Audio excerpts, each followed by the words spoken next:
Chapter 1. An oracle concerning Nineveh. The book of the vision of Nahum of Elkosh. God is jealous, and the Lord avenges.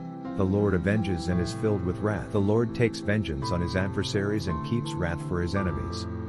The Lord is slow to anger and of great might, and the Lord will by no means clear the guilty. His way is in whirlwind and storm, and the clouds are the dust of his feet. He rebukes the sea and makes it dry, he dries up all the rivers. Bashan and Carmel wither, the bloom of Lebanon withers. The mountains quake before him, the hills melt, the earth heaves before him, the world and all who dwell in it. Who can stand before his indignation? Who can endure the heat of his anger? His wrath is poured out like fire, and the rocks are broken asunder by him. The Lord is good, a stronghold in the day of trouble, he knows those who take refuge in him.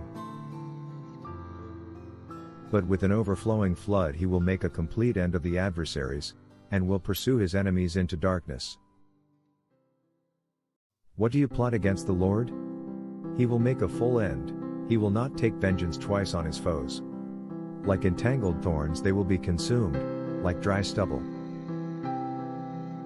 Arise, thresh, O daughter of Zion, for I will make your horn iron and your hoofs bronze. You shall beat in pieces many peoples, and shall devote their gain to the Lord, their wealth to the Lord of the whole earth.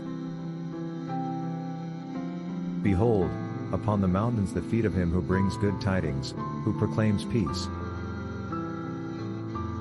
Keep your feasts, O Judah, fulfill your vows, for never again shall the wicked come against you, he is utterly cut off. Chapter 2. The scatterer has come up against you. Man the ramparts, watch the road, gird your loins, collect all your strength. For the Lord is restoring the majesty of Jacob as the majesty of Israel, for plunderers have stripped them and ruined their branches. The shield of his mighty men is red, his soldiers are clothed in scarlet. The chariots flash like flame when mustered in array, the chargers prance. The chariots race madly through the streets, they rush to and fro through the squares, they gleam like torches, they dart like lightning. He summons his picked troops, yet they stumble on their way, they hasten to the wall, and the mantlet is set up. The river gates are opened, the palace is in dismay, its mistress is stripped, she is carried off, her maidservants moan like doves, beating their breasts. Nineveh is like a pool whose waters run away, halt! Halt! They cry, but none turns back. Plunder the silver, plunder the gold. There is no end of treasure or wealth of every precious thing. Desolate. Desolation and ruin. Hearts faint and knees tremble, anguish is in all loins, all faces grow pale. Where is the lion's den, the cave of the young lions, where the lion brought his prey, where his cubs were, with none to disturb? The lion tore enough for his whelps and strangled prey for his lionesses, he filled his caves with prey and his dens with torn flesh. Behold, I am against you, says the Lord of hosts, and I will burn your chariots in smoke, and the sword shall devour your young lions. I will cut off your prey from the earth, and the voice of your messengers shall no longer be heard. Chapter 3. Woe to the bloody city, all full of lies and booty, no end to the plunder.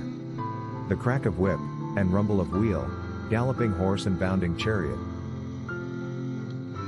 Horsemen charging, flashing sword and glittering spear, hosts of slain, heaps of corpses, dead bodies without end, they stumble over the bodies. Because of the countless debaucheries of the harlot, graceful and of deadly charms, who betrays nations with her harlotries, and peoples with her charms. Behold, I am against you, says the Lord of hosts, and will lift up your skirts over your face, and I will let nations look on your nakedness and kingdoms on your shame. I will throw filth at you and treat you with contempt, and make you a gazing stock. And all who look on you will shrink from you and say, Wasted is Nineveh. Who will bemoan her? Whence shall I seek comforters for you? Are you better than Thebes that sat by the Nile, with water around her, her rampart a sea, and water her wall? Ethiopia was her strength, Egypt too, and that without limit. Put in the Libyans were her helpers. Yet she was carried away, she went into captivity, her little ones were dashed in pieces at the head of every street, for her honored men lots were cast, and all her great men were bound in chains. You also will be drunken, you will be dazed, you will seek a refuge from the enemy. All your fortresses are like fig trees with first ripe figs, if shaken they fall into the mouth of the eater. Behold, your troops are women in your midst. The gates of your land are wide open to your foes, fire has devoured your bars. Draw water for the siege, strengthen your forts, go into the clay, tread the mortar, take hold of the brick mold. There will the fire devour you, the sword will cut you off. It will devour you like the locust. Multiply yourselves like the locust, multiply like the grasshopper. You increased your merchants more than the stars of the heavens. The locust spreads its wings and flies away. Your princes are like grasshoppers, your scribes like clouds of locusts settling on the fences in a day of cold. When the sun rises, they fly away, no one knows where they are. Your shepherds are asleep, O king of Assyria, your nobles slumber. Your people are scattered on the mountains with none to gather them.